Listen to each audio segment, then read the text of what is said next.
Guys, I got some breaking news for you.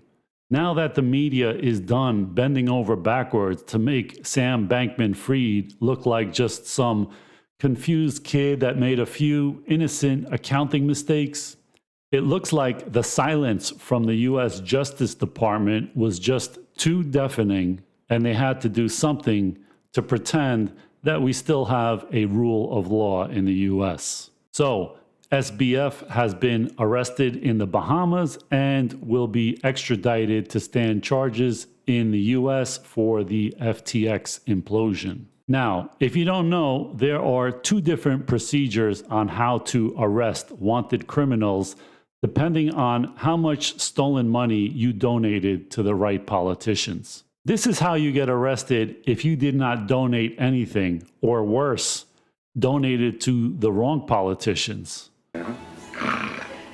Satchko, take a powder.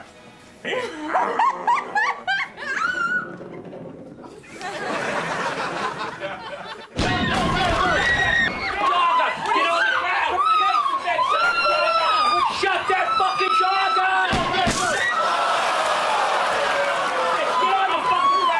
Stop resisting, sir! Now, if like Sam Bankman Fried, you donated about $40 million of investors' money to all the right politicians and groups, then your arrest goes more like this.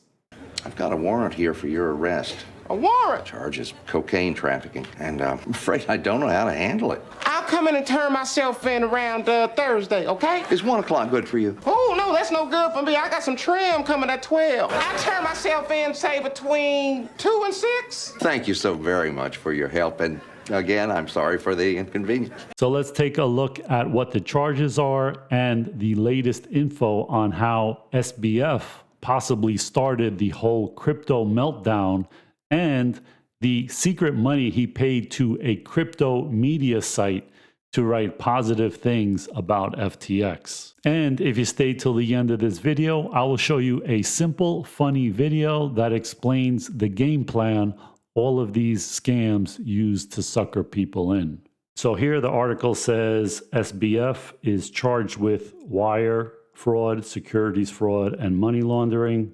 And the New York Times is saying that the charges against SBF will be unsealed on Tuesday. And so this lawyer says all of these crimes based on federal sentencing guidelines could be up to, about 612,000 years in prison.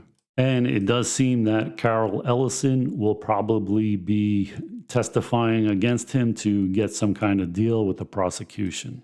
And recently, the new FTX CEO, John Ray, wrote in prepared remarks that FTX had commingled funds, which would be criminal. Now, just a few days ago, the news came out, said that the feds were probing SBF's manipulation of TerraUSD and Luna, which eventually led to the implosion of FTX, actually. So New York Times say federal prosecutors are investigating whether FTX founder and his hedge fund orchestrated trades in a way that led to the collapse of two cryptocurrencies in May, TerraUSD and Luna.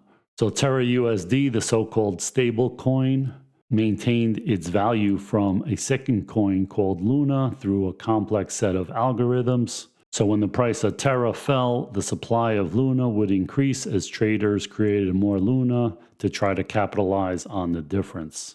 But in May, cryptocurrency market makers noticed a flood of sell orders coming in for TerraUSD. And the orders were in small denominations, but they were placed very quickly. So the sudden jump in sell orders for Terra overwhelmed the system, making it harder to find matching buy orders for them. And so the longer the orders lingered without being matched, the more they forced down the price of TerraUSD and caused a corresponding drop in Luna prices because of the way the two coins were linked. And they say that the bulk of the sell orders for TerraUSD appeared to be coming from one place, SBF's cryptocurrency trading firm, which also placed a big bet on the price of Luna falling.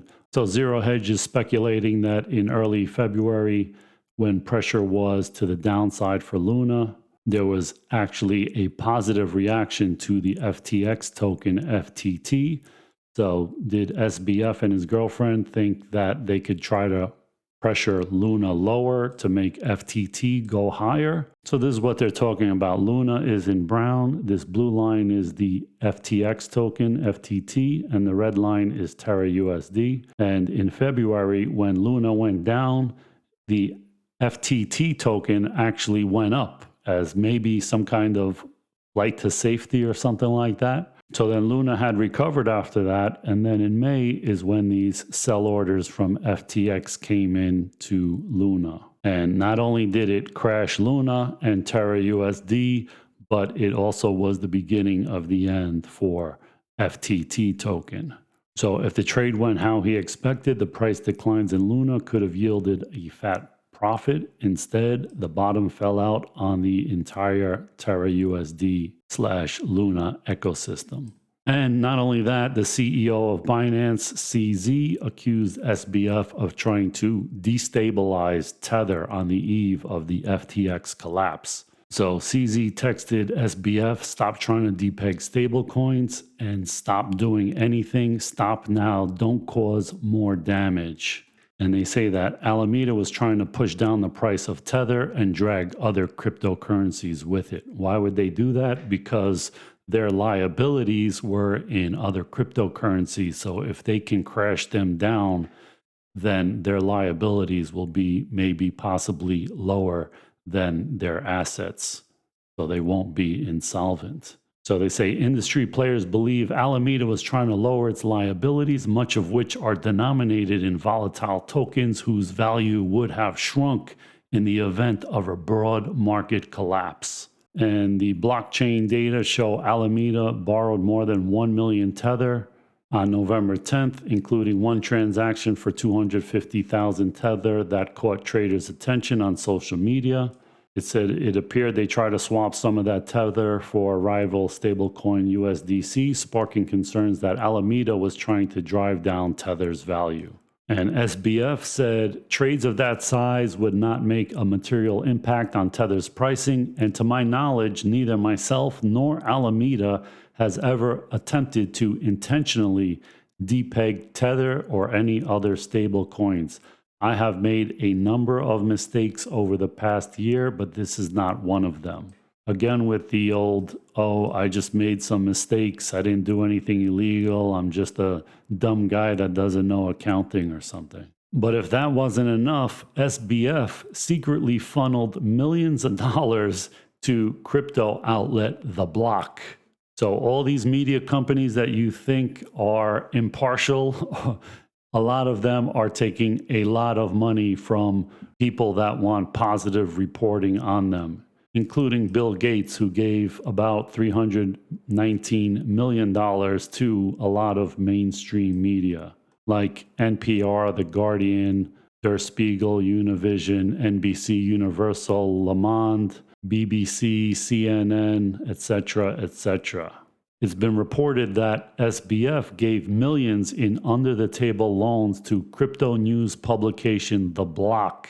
So Alameda lent a total of $43 million to The Block CEO Michael McCaffrey over the last 2 years in deals that undercut the supposedly independent publication's ability to report on FTX. You think? So the first 12 million went to McCaffrey buying out investors in The Block. The next 15 million went towards day-to-day operations. And of course, the remaining 16 million went towards McCaffrey's personal real estate purchase in, guess where? Of course, the Bahamas, where FTX headquarters used to be. And McCaffrey is saying that he is the only Block employee who knew of the arrangement, as of right now, that is, I'm sure. But SBF also gave millions of dollars in grants to ProPublica, The Intercept, Vox's Future Perfect program.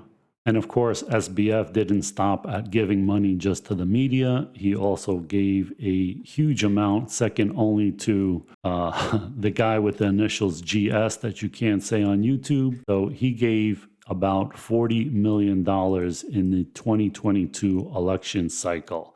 And so if he didn't know why the media was portraying him as just somebody who made an honest mistake, and the US government has not filed any charges on him until now, just remember this quote from Upton Sinclair. It is difficult to get a man to understand something when his salary depends on his not understanding it. So give the media millions of dollars, they can't understand that SBF did something fraudulent. Give politicians millions of dollars, they will be making excuses and trying to go easy on him, even if they have no choice but to bring charges. So guys, you see how that works? People are geniuses and the authority, and they need to be listened to and never questioned until they are exposed. And then all of a sudden, they're just dumb and they didn't know any better. And I'm just a stupid person. What do I know? It's just a big mistake. That's all. So this goes for SBF. This goes for the insider trading at the Fed with Jerome Powell and other Fed presidents that had no idea that it was illegal to trade on their insider information. The playbook for these scams are always the same. Give the first investors big returns and they become advertisers for you. Then pay people like celebrities, financial gurus, and media outlets to pump up fluff stories and ads about how much money everybody is making.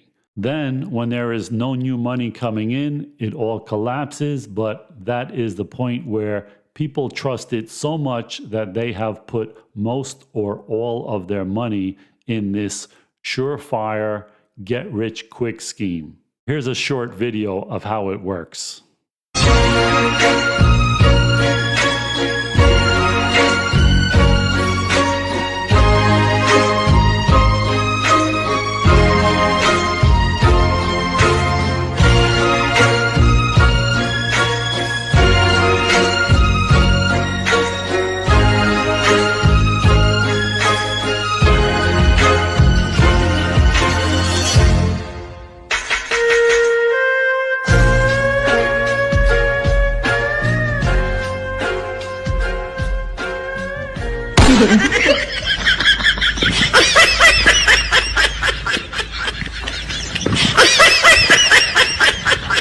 So guys, that's the latest on SBF. Let me know in the comments below if you think he is guilty of fraud or he is just a misunderstood person who accidentally screwed up and moved some money out of one account into the other, all innocent-like. And let me know how much jail time you think he will get, if any. I know he's facing 612,000 years in jail, but a recent video clip of his lawyer shows that he's kind of optimistic about his chances.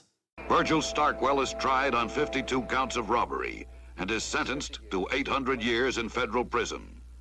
At the trial, he tells his lawyer confidently that with good behavior, he can cut the sentence in half. Virgil, now that you're caught and are facing a very long prison sentence, do you have any regrets about choosing a life of crime? I think that crime definitely pays, and that you know, it's a great job. The hours are good, and you're your own boss, and you travel a lot, and you get to meet interesting people, and I just think it's a good job in general.